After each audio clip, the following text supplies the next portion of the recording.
Welcome to another edition of Mark's Inspiration, The Power is Within podcast. Glad to be with you here today. I hope you had a good Christmas and a Happy New Year. We were not on for 2 weeks. Henry, wake up. We were not on. We're on the air. We were not on for 2 weeks, and because it fell on Christmas Day and New Year's Day. But we're back, and we're going to talk about masculinity tonight. Like and subscribe if you're watching this. Write down. Do it now. And next weekend, we're going to have a special guest in from Boston, but I think he moved to L.A. I'm not sure. Sparty Fortune of Team Fortune, a great dating coach. I'm sure it'll be very informative for you. My daughter can't stand him, but what that really means is she actually likes him. So that's the way it is. Yep. So anyway, we're going to talk about masculinity tonight. And the reason I thought about this topic was because we had a stopped up sewer, and what else did we have? The furnace. Oh, the furnace worked. The washer was broke. The heater, too. What else? Oh, the water heater was broke. Heater. I had a man come over last night, and when he left, he said the water heater was fixed and the drain was unclogged. But I found out today the water heater's not fixed and the drain wasn't unclogged. So the boys and I had to go down and unclog the drain. No, it was being you. Anyway, the boy and I, my son and I had to clog. Anyway, it was a crappy mess. That's a PG way to say it. But we got it undone. And one of the things a woman likes about men is a man who can fix things. And fortunately, I grew up around construction, and my dad always had tools, so I've learned how to fix things, and I can do those types of things. Many men today don't know how to do things. Of course, you might be thinking, well, why don't you just hire somebody to do it? Well, I did that last night, but that didn't work out too well. And a lot of times you can't get anybody here to do it. And also, because the stool ran over 3 or 4 times, I won't go into detail about how that mess was, but I got down on my hands and knees and scrubbed and cleaned all that stuff. That's to say nothing about when we had the pipes part downstairs and running the snake through there. And, of course, you're pulling out toilet paper and, well, you can guess the rest of it. So it's quite a mess. And, no, you can't keep it from getting on you. So that's just the way it is. But guess what? I got in the shower, cleaned up, and I'm okay, just like I was before I started. But sometimes you got to get down in the crap, man. Not just in there, but in life. Sometimes you got to get in the crap to get things cleaned up to have a better life. So we're going to talk about masculinity today, and we have our guest tonight, which is my family. Kevin. He looks very cheery and ready to go, right? Paulina, I'm 15. Okay. How old are you, Kevin? I'm 12. 12 years old. Henry, I'm 18. And Claude? I'm 20. 20. Claude right here. And I am the father. I am 61. We got a couple other kids. We got Frank back there on the camera. We couldn't do it without him. He is 17 years old. So, Kevin, let's start with you. When I say the word masculinity, what do you think about? A big word. Big word. Do you understand? At least you read it on and say. Do you understand what that means? Do you know the definition of masculinity? Me. I'm the definition. Do you have an idea of what you think it is? Actually, I should have. If you had your phone, I should have got the Webster's definition of masculinity. Yeah. Who's got their phone? Punch it up, Pauline, and see what it says. Sounds like massive. Well, it has something to do with men. I have it. Okay. Go ahead. It says noun, qualities or attributes regarding as a characteristic of men. Yeah. Handsome, masculine, are driven. He is a prime example of masculinity. So there you go. There's the definition. So, Paulina, what do you think of when you hear the word masculinity? Without the definition, probably. Henry. No, a guy. Well, no, that's good. Okay, let's go with that. Henry, why do you think of masculinity when you think of Henry? Because he's not a puss. Okay, but elaborate on that for us, for our listeners. He's strong. You know, he's independent. Like he does his own thing. He isn't like begging for people to stay. Like he's kind of his own person. He's not He's the center of his world. Yes. He's his own entity, so to speak. He doesn't depend on any woman or another person to. He's more or less somewhat self-sufficient emotionally. Okay. Anything else? No? Claude, what do you think about when you think of the word masculinity, or when you hear the word masculinity? Well, she said the same thing, Henry. Somebody who would doesn't have any fears, sticks up for themselves. Somebody who chases after their goals and strives for greatness, just striving to become a better person than they already are every day. Someone who faces the challenges in life as they come upon them. Mm-hmm. He doesn't turn away, even if he has fear. Fear. We all have fear. The difference between a hero and a coward is the coward turns away from his fear, and the hero faces and confronts and walks through his fear. Okay, Henry. When I think about masculinity, I think about how You think about looking in the mirror? No. Yeah, I was gonna say that, but I was like, I'll try to be You should have serious. said it. What's it called? Think about how a lot of people on social media are like toxic masculinity, blah, this and that. Another thing I think about when I think of masculinity is when people say you're misogynistic or whatever. That's those kind of words kind of bounce together around Well, let's that look same. up that word. Tell us what, Frank, look up misogynistic, misogynist. Tell us what that word means. We'll get the definition. I know what it means somewhat, but let's get the definition of that. You know how to spell it? I think it's MYSOG or something like that. I'm so lost. It's strongly prejudice against women. Okay, so I've been called a misogynist, and I don't believe I'm strong. Do you think I'm strongly prejudiced against women, Paula? Don't be honest. Lie if you have to. Yeah. No, I'm not strongly prejudiced. But anytime it seems like you talk about women in a way that, that doesn't go along with their agenda, you may get called a misogynist, as I have. This thing about equality. I believe that men and women are equal in the eyes of God, if you want to look at it that way, but we're not equal physically and emotionally.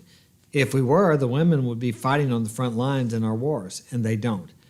I mean, now they're trying to get women in those situations, or I think eventually they might, but we're just different. I'll never have a baby. I'll never be able to nurture children and raise them as well as a woman can, and a woman will never be able to stand up against some of the things of life emotionally and physically as much as a man can. I was going to ask you a question. So do you think there was more masculinity when you were younger than there is now? I think there was, yeah. Because you always talk to us about how you would gather around with your buddies and stuff like that and friends and all the other men, and you'd sit there and have a conversation, good masculine conversation. Well, when I was a kid, I saw more men grouping up together and spending a lot of time talking about different subjects, work, women, politics, whatever it happens to be. When I was a kid, I went mostly to the small town where my mom was from, and there was a liquor store there, and behind the liquor store, in the evenings, all the men would get together, 10, 12, 15, sometimes 20 of them, get back there for hours, and they would all shoot the breeze, or they said something different, but that's what they would do. And then when I became older, in that same town on the street corner after work, I quit school when I was 15, I think, and I went to work, and after work, we would get together with people 18 years to 25 to 27 years old, 8, 10, 12, 15 of us sometimes on the corner, and we'd drink beer and talk, all men. So I don't see that as much anymore as I used to. I know over here at the park sometimes there are people grouping together there, but I think because of social media, a lot of times we don't have the social connection now that we had back when I was younger. Yeah. People talk on Messenger and different things like that, and there's not the same. There's no substitute for looking someone in the eyes or shaking their hand or the inflection of the body and those different things that you lose when you talk on Messenger or even on cam. One of the hard things I've noticed for myself nowadays is finding men who are around my age that are masculine that I can hang out with. Because a lot of these kids are, either simping over a girl because they'd never had anybody to teach them how to be with females, or they just grew up with a mother and they don't know how to be a man. Right. So I think that's one of the major things that I've noticed for me growing up is finding people who are masculine. And I grew up with you, and you're as masculine, I guess, as a guy gets, and you've taught me a lot growing up. So, well, men and women both have feminine and masculine, but what happens, I think, in today's society is masculinity is, I say, downplayed or almost criticized. For example, like when you're in school, the boys are taught to sit down in their chairs, not get up and do anything, and not to fight and not to horse around or wrestle or anything like that. And if they do, they're in trouble. They want the boys to act like the girls. And, you're in school for years and years and programmed to do that. You begin to think that that's the right way to be. And little boys like to wrestle and fight and play rough, or at least they used to, but now they're discouraged from doing that. Mm-hmm. I mean, I don't know when the last time was I seen a boy climbing a tree or even riding a skateboard. That's a little more common, or out digging in the dirt with their hands or doing any number of things we did when we were kids, jumping ramps on bicycles. I guess the closest thing is if you go up to the skate park up there, you see some kids doing some pretty rough stuff up there. Mm-hmm. So that's good. But I mean, I don't know how else to say it, but kids need to skin their knees. They need to get roughed up a little bit, makes them tough. I mean, if they're never getting hurt, I mean, nowadays it seems like every time a kid gets a scratch, mama wants to run him to the doctor and, we better go take a look at that, or act like they're really hurt or something. And I mean, I'm all for going to the doctor if something bad happens to you, but even in school, when you guys get sick, they encourage, if you're sick for more than a couple, 2-3 days, they want you to go to the doctor and get a doctor's excuse. Yeah. And all you need to do really is rest, and your body can heal itself. So there again, we are putting things on the outside. Instead of being a man and growing up to be a man, we're keeping people as little babies or kids until they're into their teens. There's no rite of passage like some of the other cultures have, or like we had in the past. When you're a man, I grew up and I was traveling around the country when I was 16 on a motorcycle by myself. I went hunting when I was 11, 12 years old out in the woods by myself with a gun. Yeah. Now it's almost like they act like guns are some kind of a evil entity in of themselves. At least that's a view of some certain groups of people. And the thought of a 10 or 11-year-old having an actual gun, I think they would maybe qualify that as not child abuse, but negligence on the part of a parent. But I mean, I had a single-shot .22, and I was out in the woods all the time hunting. Mm-hmm. I knew that the gun was dangerous, of course, and I treated it as such, as a weapon with respect, and I never had any problems with it. Although when I was a kid, I must say I shot at a couple jet airplanes, but with a single-shot .22, you can actually see the bullet go out of if you look at it through the sky, you can see the bullet. So there was no way it probably went up about a quarter of a mile. They don't go too far. Yeah. So it's a pretty harmless gun. It would be difficult to kill somebody with it, but it was good for shooting squirrels and different things like that. So I wasn't completely Mr. Perfect with it, or I did something. I shot a couple of old buzzards with it and stuff, but I think legally you weren't supposed to kill them, but kids do things like that. And that's something I noticed too. Kids aren't allowed to take risks and chances. We're all going to make mistakes and do stupid things, but we learn from those things. And if we're never given the chance to do those or to take those risks, we grow up depressed. I was just listening today to this guy talking about how most people commit suicide not when they're in the middle of a desperate situation or a war or some tragedy, but when everything's going good and they don't really have any purpose or focus in life. It's not because they're depressed because life is so difficult. It's just because life is so easy and so comfortable, they're not doing anything. For a man needs to take risks to feel alive. Most people felt alive when they were in war. When they knew they may die any minute, they felt more alive then than they ever did. During World War II and the bombings in Britain, the people that was in the they had the bomb shelters and they were bombing the cities.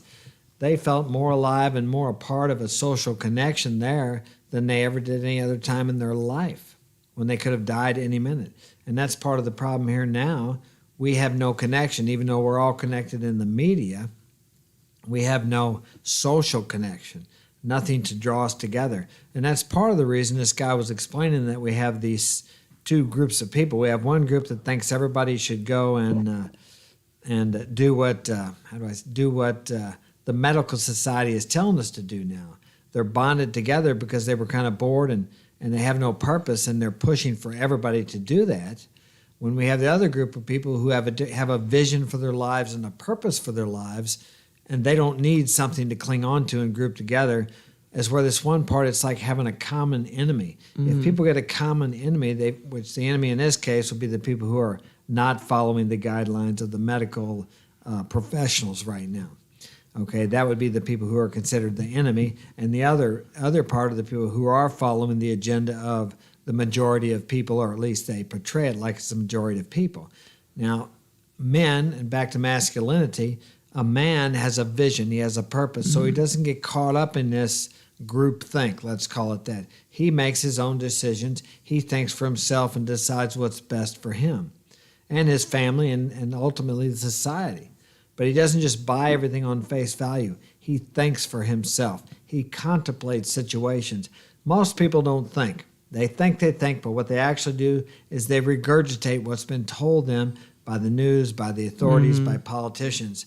To actually sit down and think and contemplate, you need to sit down where it's quiet, you're not going to be disturbed, and just contemplate your life, what's going on outside of your life and the things that are going on in your area, in your neighborhood, and actually think about that and think about how you're a part of that and what you can do to maybe be a positive influence in that. And these are the things a man does. He takes part in life. He doesn't just go along with the agenda of whatever everybody else is trying to put into his mind, because everyone has an agenda. All these other people have an agenda, and it's their agenda. It's not your agenda. They may play it out like it's for your own good, and sometimes it may be, but it's usually their agenda. It's not what you know to be what's right for you inside yourself. Each of us have a moral compass, a compass that will guide us to where we need to go in this life, what we came here for, what our purpose is. The problem is most people are afraid. They're afraid to follow that. They want to go along with the crowd. This guy talked about two groups of people. One who's sucked into the group think, and they just go along with it. They come to believe it. And the other group is the group that, what did he say?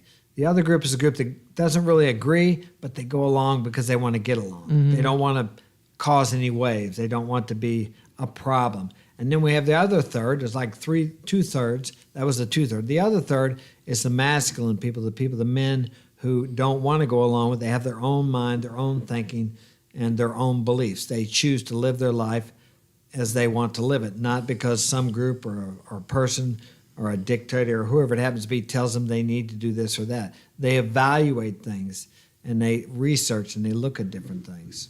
Another thing I was going to say that you bring up too is, the United States. A lot of it was built off the masculinity. A lot of the men that went to war and a lot of the men that had the ideas for, buildings, cars, anything like that. Yeah, exactly. I mean, if it wasn't for what they call toxic masculinity nowadays, we would not be here, because the settlers came here, and then we had to this land that they say was a new world. And in our history books, it's almost like we discovered this. No, there was actually millions of Indians living here 10,000 years before we ever got here. And I hate to say, but look what we've did in the last 200 years, or 300, compared to what they had done when they were here 10,000 years. We pretty well. And we killed and maimed and actually used germ warfare by giving Indians blankets with malaria and different things like that. So I'm not saying that's right or wrong. I don't agree with it. But there was toxic masculinity, if you want to call it that, that allowed us to have the wonderful country we have today, and allowed us to keep it for when we went to World War II. Many people died over there. I mean, they gave their lives so we could have the freedoms we have today. And that brings me to another point about the flag. Many masculine and toxic masculine. What do you think a Navy SEAL is? Are these guys that do these elite forces? I mean, you could just call that masculine, the things they can do and the things they have to do? Yeah. I mean, you'd have to call it toxic masculinity by what those people use that for their definition. Yeah. But if it wasn't for people like that, we would not be as safe as we are today. And I think part of the deal is we are so safe, we forget and don't think and give gratitude to the people that allow us to be so safe. Yeah. The people who are using toxic masculinity, as they call it, to keep us safe, to protect us and to provide us with a safe country to live in. Yeah, how you were talking about Navy SEALs and all that. It made me think about how this guy was talking about SEAL Team 6, and he was talking about that they have to be strong, and they also have to be trustworthy. And I think that's two aspects that that a person to be masculine requires. Right. And I think loyalty, and I know loyalty. Paulina, when I say the word loyalty, what is that? How do you view that word, or what does that mean to you? I think it kind of depends on like what situation you use it in, like relationship wise, friendship wise. I'm not sure. It usually depends. Well, I view loyalty myself as, of course, if you're loyal to your nation, you protect your nation, and if you're loyal to your nation and your country, I'll go to something else. The one thing I see when I travel to other countries, they love their country. Yeah. And what I see a lot of here in the U.S. is people who badmouth the U.S. They talk like it's a terrible place, et cetera, et cetera. They burn the flag. They don't want to stand for the Pledge of Allegiance and these different things like that. But what I think they don't realize is the flag stands for a perfect ideal, which we will never reach, but it's something we strive for. And the flag is not the government. The flag does not represent the government. It represents an ideal of liberty, freedom, and justice for all. Are we ever going to reach that perfectly? No. But that's not, we have to strive for that as a race and a nation. It's up to the men, and that's something else I see. A lot of guys complain about, women are acting like men, et cetera, et cetera. Well, I blame the men. I blame us. If we would stand up and be men, these women would be trying to make laws to protect themselves because they would feel protected by the men. Yeah. But it's because of the lack of masculinity that women are pushing for rights that really are not equal, but surpass the rights that men have. I mean, men and women are never going to be equal as far as physically and emotionally. Well, I guess I should say never. Who knows? Maybe some genetic experiment will get them. But it doesn't make women less than. And I think that's what sometimes I think they feel, is that if they aren't treated as exactly like men, that they feel like they're being discriminated against. Yeah. But wouldn't it be a boring world if men and women were the same? I mean, I wouldn't like that. I mean, men are different, and women complain about how men are. And they will never understand men because they'll never be a man. I will never fully understand a woman because I will never be a woman, no matter what. I won't, even if I had a sex change, which I'm not doing, I still would not be a woman. I would not have the biological, emotional responses and attitudes and emotions that a woman has. Yeah. So we're getting things mixed up here, I believe, with the genders, masculinity and femininity. Femininity is a strength, and masculine men love feminine women. And we have so many women here that are taught to be like a man. I meet so many of them, they shake my hand like a man. They're not men, but they've been taught to believe or to feel like that femininity is a weakness, and to be competitive in the business world, they have to act like men. They have to act masculine.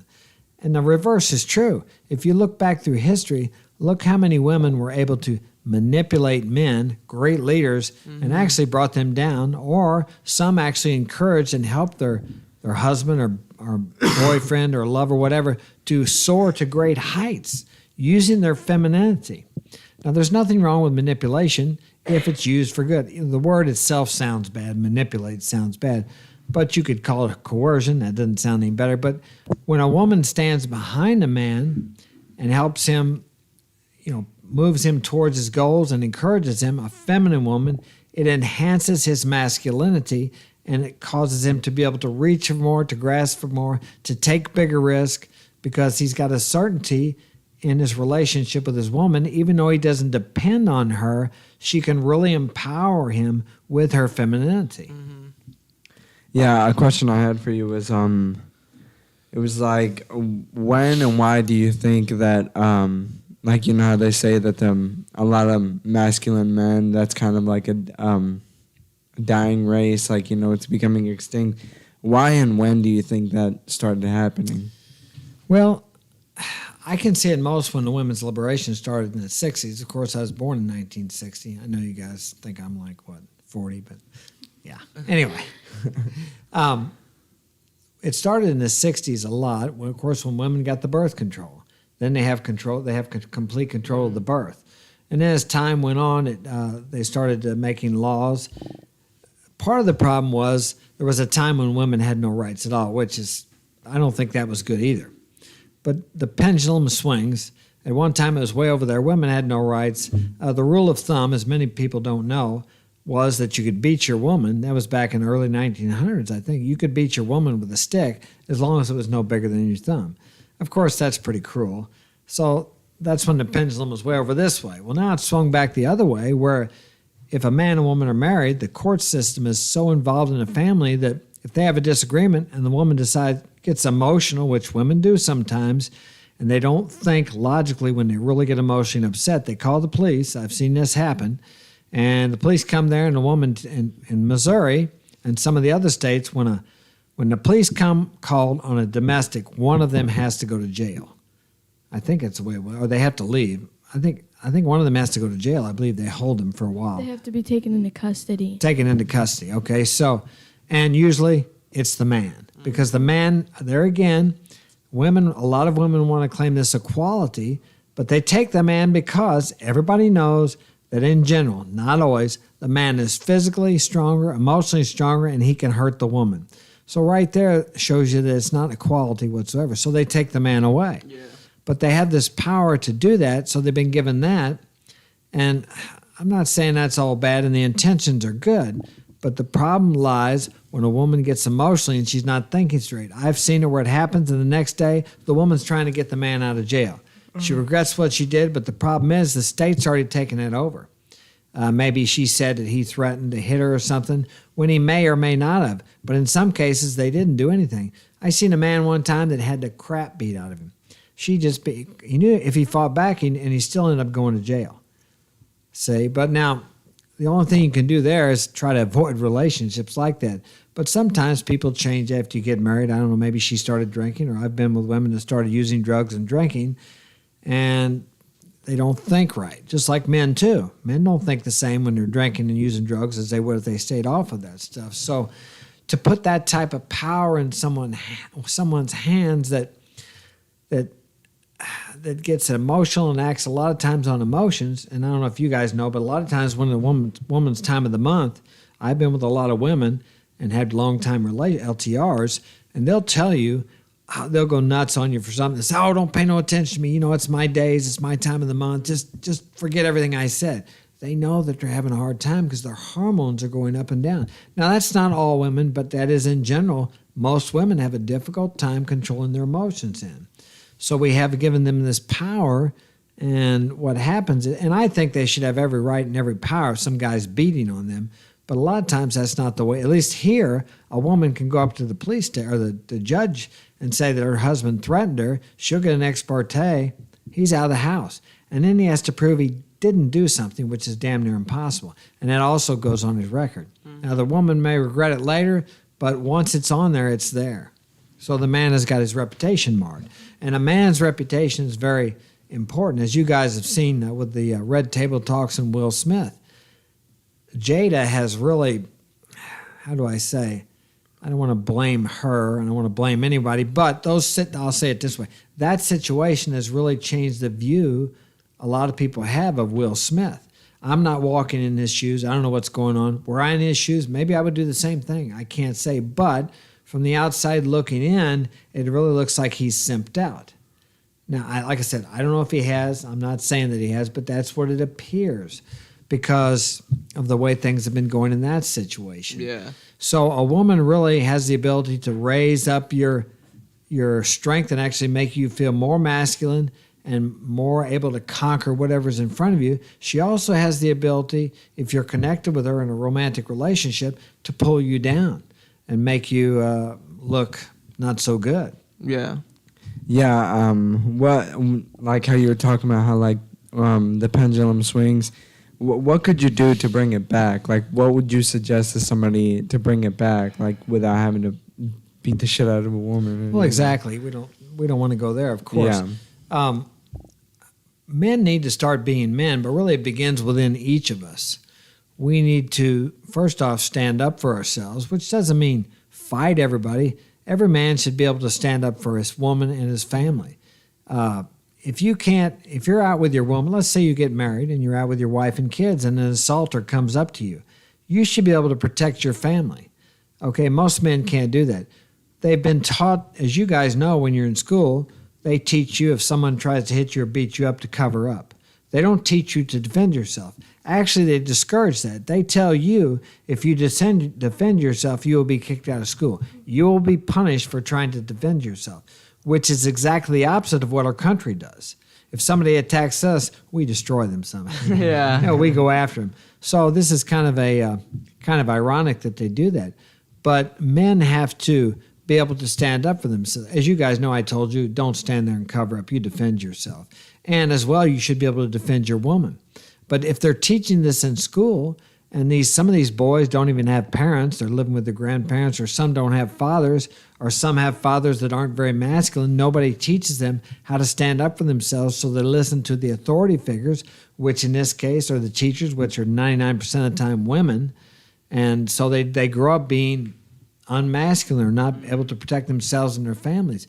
So what I would say is you guys do a good job now. You talk to your friends, you try to teach them how to stand up, how to be a man. So the only thing I know is we can just share with other people who don't know how to defend themselves, how to defend their family, and teach them how important it is, because the police can't always be here. As you guys know, we had that big guy come to the house one time banging on the door because he thought his girlfriend was over here and he had been drinking, and she wasn't here, hadn't been here, but her son was here. I told him to leave 5 times and he wouldn't leave, but I had to protect you guys, so I got rid of him. You know, I didn't kill him, of course, but I mean, it became physical. Yeah. And I knew what I had to do, and I did, and I wasn't afraid to do it. Yeah. So I was a little nervous because I hadn't had to be physical with anybody, but the police couldn't get here. I called them. They never even came. Yeah. I thought they had to come on a 911 call, but they didn't come. And I'm talking to the lady, and she's like asking me all these questions. I said, I need a cop over here. Because by that time I'd gotten him to leave, but he said he was coming back. He was going to his vehicle, and I thought he was going to get a gun. Mm-hmm. So, and I had no guns here, and that's something I probably should have, but I'm afraid someone might break in and steal it like they did the last one. So, But we just need to encourage men to stand up and be men. And that doesn't, like I said, that doesn't always mean fight, but to stand up for yourself. If someone disrespects you, you need to demand respect or walk away from them. There was a time when dueling was legal. Now, I don't want to go back to that, of course, but if someone insulted you or your woman, you would challenge them to a duel. Mm-hmm. And there was a time in my life when if a man insulted you, your mother, or someone, or your friend, you could punch him or get into a fight with him, and there was nothing said about that. Mm-hmm. I remember when I was a kid, when I was afraid to fight, a friend of mine, there was this one guy that kept bullying me, and he bullied me in front of my friend. My friend just punched him in the face. That was the last time that ever happened, and then we all ended up being friends. Mm-hmm. And then later on, I learned how to fight and stand up for myself. But my friends helped me. There's a big guy there named Ben Trinipol. He was one of the baddest guys I ever saw. He was a fighting son of a bitch. But anyway, he taught me how to fight by knocking me down. We would have a few beers and we'd fight. Mm-hmm. I'd never win, but I learned that it wasn't that bad getting punched in the face. Mm-hmm. So many people are afraid to get punched in the face. What I learned was the humiliation I felt when somebody would back me down, call me the P word, or call me some derogatory name, and I was afraid to do anything. That humiliation became so bad that I thought, getting the crap beat out of me can't be as bad as the way I feel. And so he taught me how to fight, and the first fight I got into, I lost. Mm-hmm. But I felt great because I stood up for myself. So that's part of it, and it builds your self-esteem.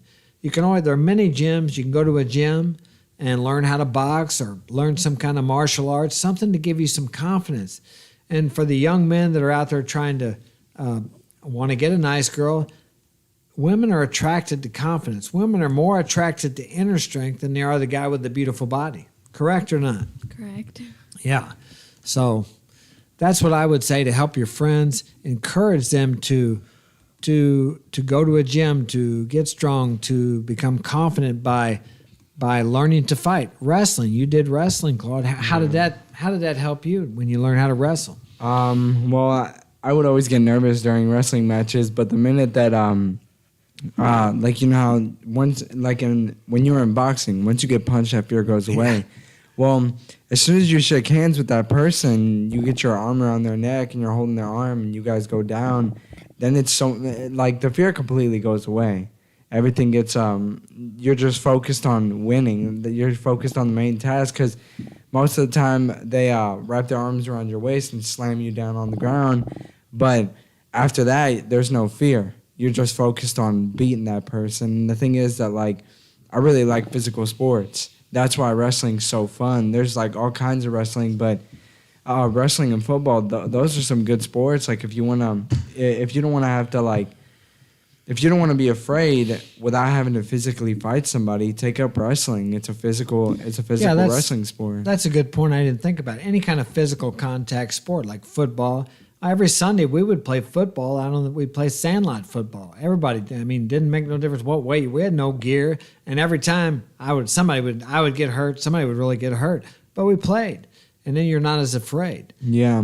During our first football game, we ended up losing. So after we ended up losing, we were in practice. We started doing tackle drills because everybody was so afraid to tackle. But whenever I had to stand in line and get tackled, right after I got tackled, I wasn't afraid to tackle or get tackled. Right. Now, Kevin, what do they tell you in school about fighting? What do they tell you to do if someone tries to hurt you? They usually tell you, like, to either get a teacher or walk away from them. But you can't do that because they'll either, like, try getting you and try, like, tackling you down just to start fighting. That's how people usually get hit in the back of the head or something. And what they tell us is we need to count to 10 and breathe and walk away, or we need to get a teacher that's nearby. But, if a guy goes and does that, he's a wuss. He can't stand up for himself. You're not really allowed to. And usually the person who defends themselves gets kicked out longer than the person who hits you first. Well, you guys remember when Mark was in school and he got in a little trouble, got caught smoking some weed somewhere, and he got in that fight, and he knew if he got it, he couldn't fight back because if he did, he was probably going to go to jail because they'd told him at juvenile office he had to stay out of trouble, and he took a beating, and the teachers wouldn't pull. Teachers broke it up, and then this guy got away from him and kicked Mark in the head with his boots, and Mark couldn't do anything. So it's like, well, now the teachers aren't allowed to separate kids at all. They're not allowed to do anything. Like, they have to go get an officer, and usually it takes the officer a while to get up there because he's either unavailable doing something or he's not at the school. So usually if someone gets into a fight, the teacher just stand there and says stop until they finally stop. yeah, they can't touch him because I guess it's unless assault it's or something. unless that, like, someone's actually killing somebody, the teacher's allowed to say something, but take them apart physically. But like, if a kid got put into a chokehold, that's when the teacher's allowed to do something because you can make somebody pass out. Right. But other than that, teachers can get fired for touching two people if they're fighting. And this is part of the thing that really is trying to squash masculinity. I believe they're teaching you kids to always depend upon the authorities. And I'm all for calling the police. That's what we pay them for, and they do a good job. They do the best they can. But they can't be everywhere all at the same time. Excuse me, Mr. Assaulter, could you wait until I dial 911 and get the police here? Then What are you you're going to gonna do? So if you're taught from the time you're in school and even by your mother not to fight, be a nice guy, what are you going to do when you get out in the real world? I don't know how many times I got robbed once, people tried to assault me. I've lived in different countries in the world and been to different countries, and it's a dangerous place. It can be a dangerous place out there. You better be able to protect yourself and your woman. Your mother, I protected her 2 or 3 times from people that tried to assault her physically. The police aren't there. So you can't depend. So that's what gets back to masculinity. I think every man should be able to protect his wife, girlfriend, or family. Yeah. He should learn, and maybe he'll never have to, but the confidence of being able to do that makes you feel more like a man. That's part of being a man, is to be able to protect your family. And that's something that men have been doing for thousands of years. But I see in our society today, it's like it's discouraged. Call the police. Don't do this. If you get into a fight with another man, whoever gets to the police station first and files charges, you're guilty of assault, even if you both agreed to it.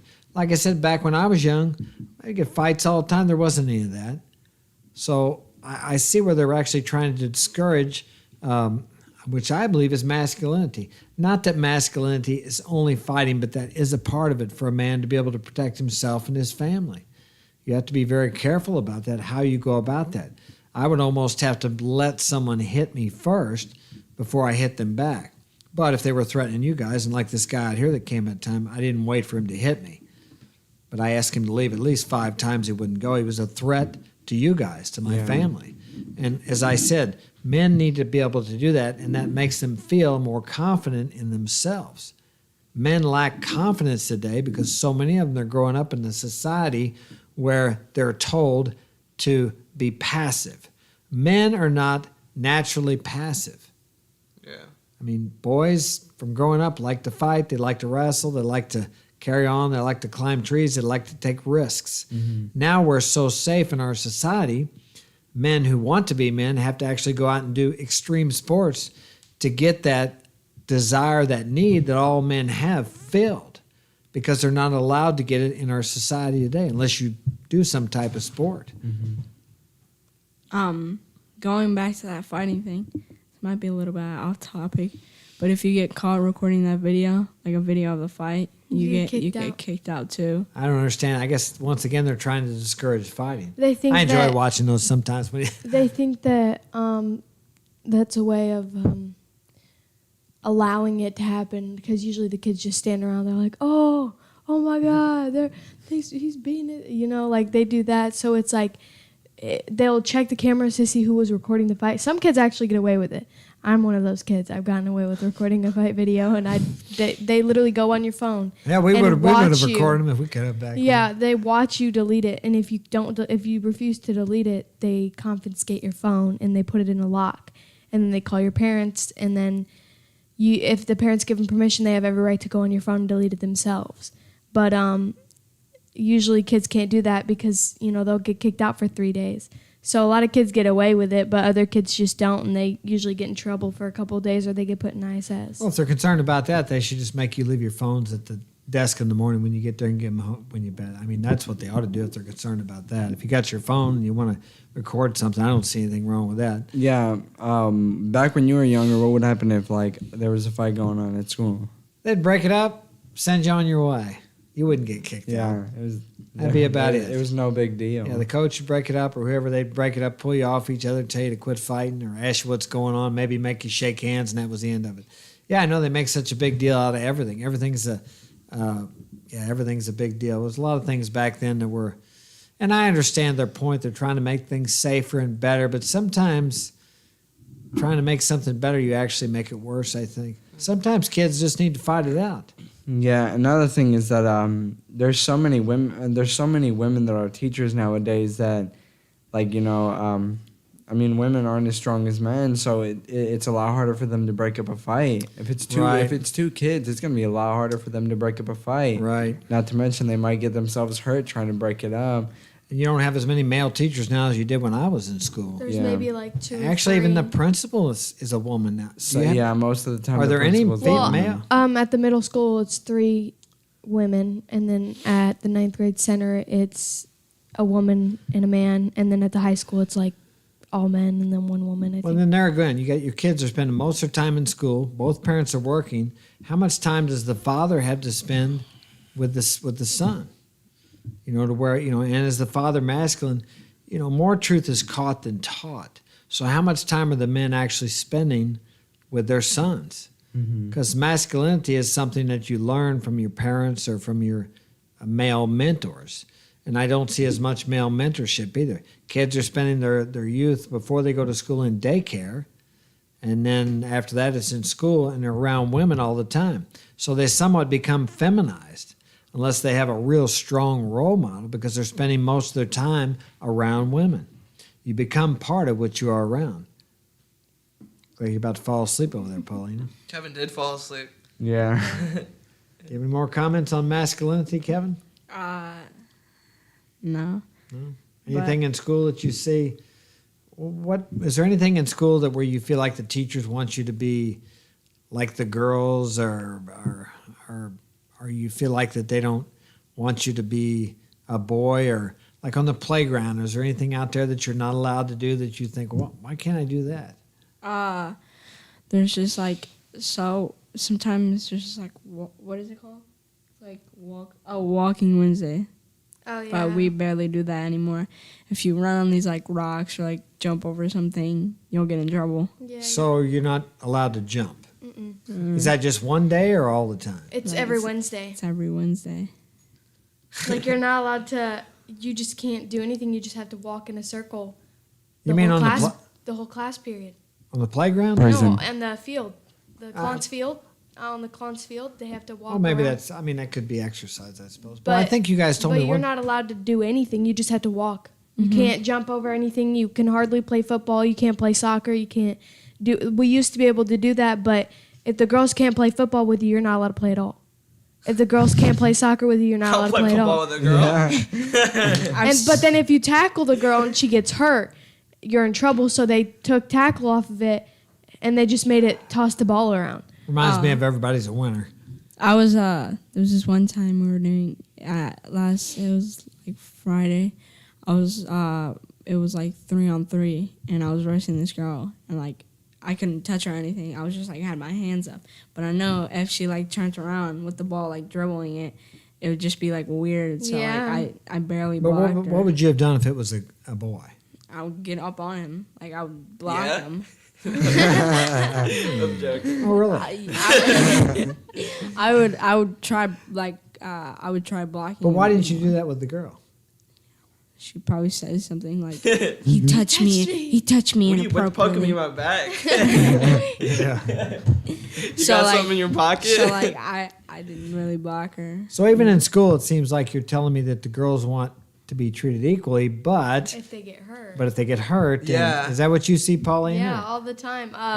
A lot of the girls, they like playing basketball with the boys, like if they have a gym hour together, but now they kind of split, like in middle school, when I was in middle school, but now in high school, they split it to where the boys have a gym period by themselves and then the girls have a gym period by themselves. So, like, they can't really play basketball with each other, but when they're able to, the girls want to play with them, but the minute that they fall on the ground and, break a nail, they're like, oh my God, and they start crying. They have to go to the nurse. So does the boy get in trouble if he happened to be the one that Yeah. pushed her or bumped her?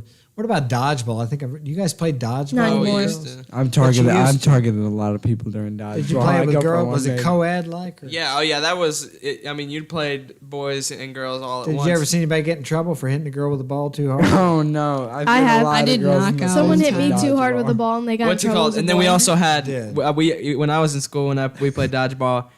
You played. Sometimes we do boys versus the girls. And Really? Yeah, on That's each the funny side. part. Do they do that anymore? They did. Yeah, they did probably in like do, but- sixth grade, but then they stopped because a whole bunch of girls were getting hurt. Yeah, they were getting Oh, but drilled. I thought we were all the same. Right there is a good example. We're not the same. We're not the same, and that's okay. It doesn't mean anybody's less than or more than the other. We're just different. Yeah. Men and women, boys and girls are different. Yeah, in ninth grade, I had dodgeball. We also had dodgeball with girls, but we had to have a couple girls on our team, to make it even. Because it can't just be all guys versus girls. So Right. we would make it even. How many how many girls did you see get in trouble for throwing the balls at the boys? None. None. Gee, what a Absolutely. surprise! There's this one game where like you would hide behind these platforms and you would have to run around like in a circle, and there would be it's like called mat ball. There's people in the middle, and whoever gets hit has to go to the middle and then throw the balls. So it's never boys against girls. Well, sometimes it is, but then other times it's a mixture of boys and girls against another mixture of boys and girls, and it's like you get on the mats. If you're on a mat, they can't hit you. But there's a lot of girls that will run around, and there'll be a ball by their feet, and they'll trip, and whoever threw that ball gets in trouble because it tripped the female. Like, the girl doesn't get in trouble, though, if she threw a ball and someone tripped over it. It's the guys. If the guy threw a ball, Yeah. the girl trips over it, her face smacks the ground. Right. The guy Why doesn't that I- surprise me? well, there's this one time where I threw a ball and like it like targeted her head and it just went dink, hit it right off. And There's a lot of times where a ball hits a girl's head and it hits the wall. Finish. I got in trouble, and then I had to go up to the office and talk to the teacher. I was just like, it's just a game. Like, why y'all so serious about it? And then- Oh yeah, that's the thing. When I was in school, you weren't allowed to. We would play map ball and stuff like that. You weren't allowed to throw the ball like to tag somebody out. You either had to step on the base, or you had to run up to them with the ball and tag them with it. Yeah. I I used to throw that. It'd be like a big old ball, that you kick. Yeah. A So you just throw. I used to throw it and hit people with it. if you like, I think I don't know if you guys still, y'all had this rule, but if you step off, you have to run to the base. You have to run to the other base. So they're basically teaching you to treat girls differently than the boys, because what you could do with the boys, you couldn't do with the girls. So I mean, yeah, I remember when I was in middle school. which makes sense, but then again, it doesn't match up with this equality thing. Boys and girls are the same. They should be given the same opportunities, treated the same. They're not the same. That's just it. Yeah. The sameness is ridiculous to me, I think. I remember when I was in middle school, and if we had a guy coach, he would let us play tackle football. He would let us, tackle each other, the guys, and stuff like that. And then when we had a female coach, she wouldn't let us play. We had to play 2-hand touch, or we wouldn't play because of the fact that the teacher or the coach would be afraid that if someone tagged a person, they'd push them too hard and they'd fall and eat, crap or whatever. We have 4 male, like we have all male. What's it called? Coaches. We have what's her name? Coach Watts or Coach Sachs. Coach Sachs. Yeah, she moved. She moved to Florida, so we don't have her anymore. It's just okay. all men. Usually when we had the girl coaches, that we weren't allowed to do as much as we were able to when we had the guy coaches. Like, we would play hockey and stuff, and if we picked up the stick off the ground, Oh yeah, they'd that's one of the rules. automatically be like, If you put the stick over your head, you're in trouble. Yeah, you're in trouble. It's like a hockey stick. 'Cause Yeah. they think you're gonna go beat someone's Yeah. I head think in. there's a name for that in hockey. What's it called? Goal? What is it? Yeah, you're not. It's like a rule. They're not Yeah, supposed and to- then but when the guy teachers are there, they're just like, oh, I don't care. Yeah. Because they know that nothing's gonna happen. But when it's a girl teacher, she overthinks it. Well, I had a couple coaches that were females that when we do stuff that she knows we're boys, we're guys, so she didn't care. She didn't really pay too much attention to But it. the coaches would think that we're going to bash someone's head in with that thing. When all we were doing was, messing around. Like, you just can't get it off the ground. You have to keep it on the ground at all times. I used to run in the gym with it above my head. I'd run like that, pretend like I'm gonna hit somebody with it or something. Well, now we had PE. It was just the boys, PE and girls. Yeah. You guys are co-ed. You have it together. That's how. Okay, Well, so now it's not like that. In in middle school, in it middle was school, like that. Yeah, but in middle high school, it's not. It's separate. in middle school, it was boys and girls together. Like, you all are in the same gym. You all play against each other and everything like that. But once you get to high school, it's separated. Like, you guys can be in the same gym, but you guys are in different classrooms. Well, here's something else that amazes me. You guys told me that, at the games, different things, or wrestling, the boys don't shower in the same showers anymore. They don't shower at all. So, and that's the thing. It sucks too if you have PE first hour because of the fact that you go the whole day Yeah, you get sweaty. sweaty and And do you know what the reason for that is? I don't know. I think Probably what it was when people were allowed to shower, a lot of kids got bullied, Yeah. because of size. Yeah. Size matters. Another thing is if a boy, like a kid, is using the urinal, and like I think in middle school and high school, a guy can't use a urinal either. Like if guys, teachers They can't use the urinal beside him. What do you mean? Okay, so if there's a kid using the urinal, a teacher can't use any of the urinals that's there because they think that the teacher's trying to, Take a look. Take a Yeah. look. Peek there. I remember Quick when peek. my buddy would use the my urinal God. and I'd shake him. Oh, Yeah, I do that all we used to do that too. Yeah, like some kids, you can't even like use a urinal beside them because like there's like nothing there. It's like Well, actually, and that's the thing. The urinals you guys have at school are different than the ones that they have at certain places, like at the fair or at the Dare Dance. That urinal is just one long, urinal. It's like, and then you guys are afraid. I don't want to take a pee by him because he might look And so. Why is he there's, like, looking? 2 stalls. There's 2 stalls and then like 4 urinals, 5 urinals. Well, see, that's back when I was young. We're all men, right? We're all men. I mean, when I was young, a man had a penis and a girl had a vagina. We didn't have all this confusion about all these different genders. Okay, so the men went to the bathroom. Yeah, we used to go to the races over in Ellsbury. They had stock car races. They had a gutter, a trough. Yeah, that's what. We'd walk in there, everybody'd go in the gutter. We'd all stand there as men and go in the gutter. No big deal. Now it's like, and it's amazing because the U.S. uses sex to sell everything. We're so sexualized that, well, I remember, for example, when Kevin got in trouble in school because he took a hot dog and he said, "Oh, this is the same size as Oh one of yeah. your little buddies' penises," and they made such a big deal out of it. Yeah. When I was a kid, they would have said, "Don't do that again," or whatever. He wouldn't even, don't be talking like that. Yeah. Yeah. And but I think he had to be timed out and put in some kind of counts. It's just, like it's incredible. But think about it. What is the big deal about that? I mean, kids are kids. They do things like that. Yeah. I'm friends with a kid now, and we just laugh about it Yeah. because it's like so funny that I got like a week of a suspension. Yeah, it was amazing. Yeah. Yeah, and they called me up and I said, "I am really sorry that you have to take your valuable time out to call me and tell me about something so minuscule as And this." insignificant. Yeah, insignificant. It's like kids do things like that. It's no big deal, but they make a big deal out of it.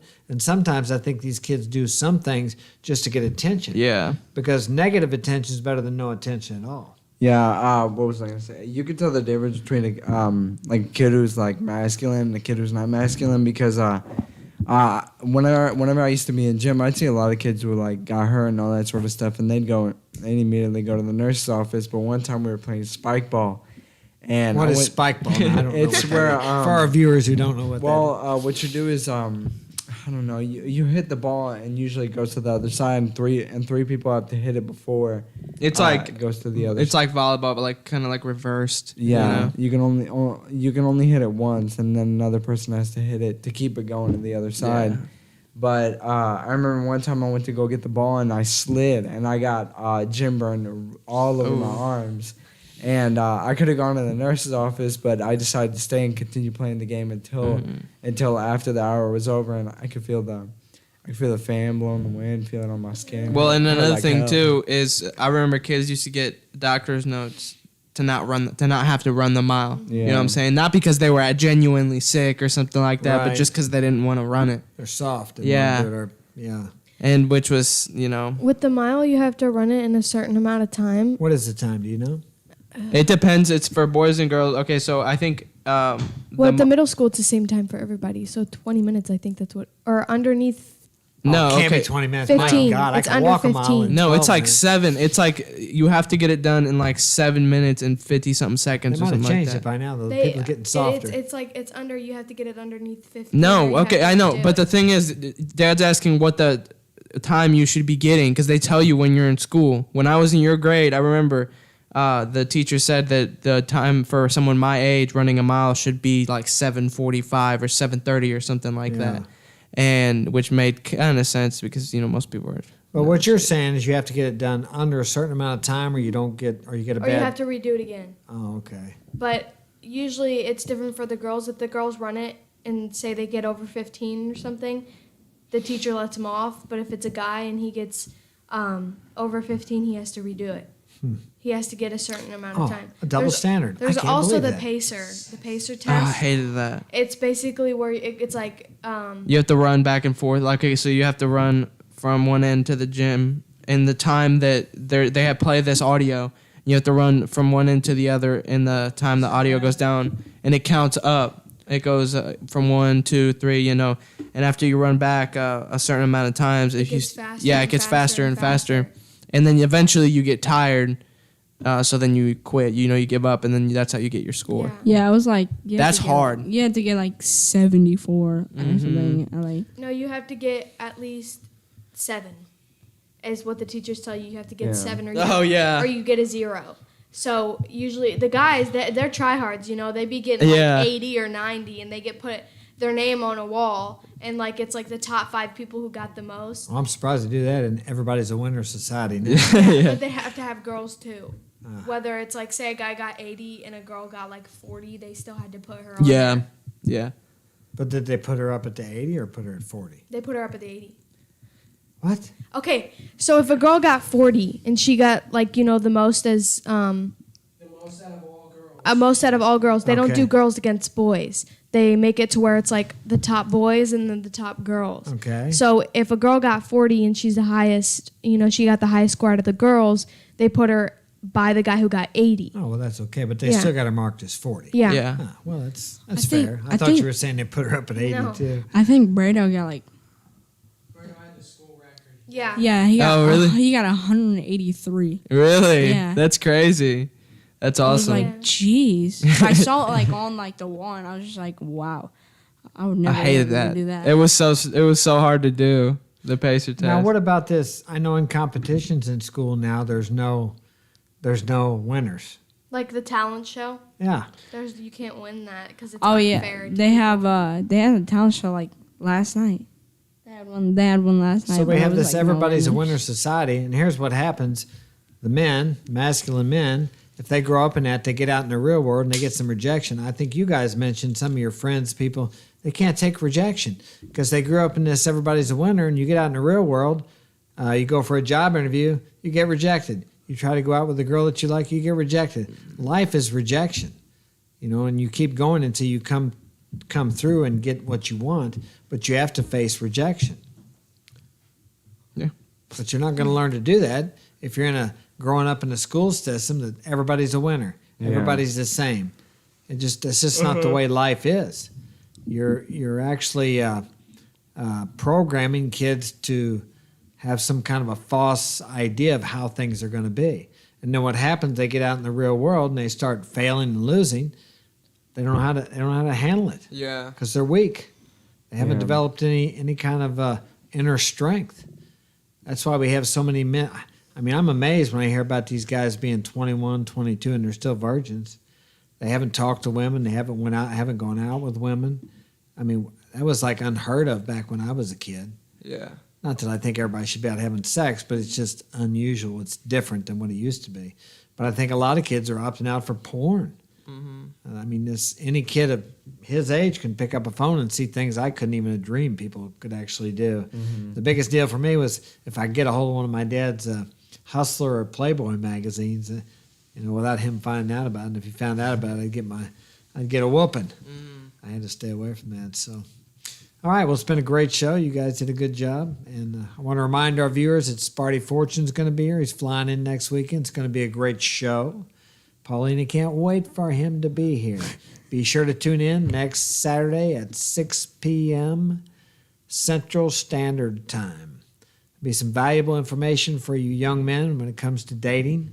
He's one of the up-and-coming dating coaches on YouTube. He's a great content provider, and we will be looking forward to seeing him next Saturday. And that's all we got for tonight. Thanks again, and we will see you next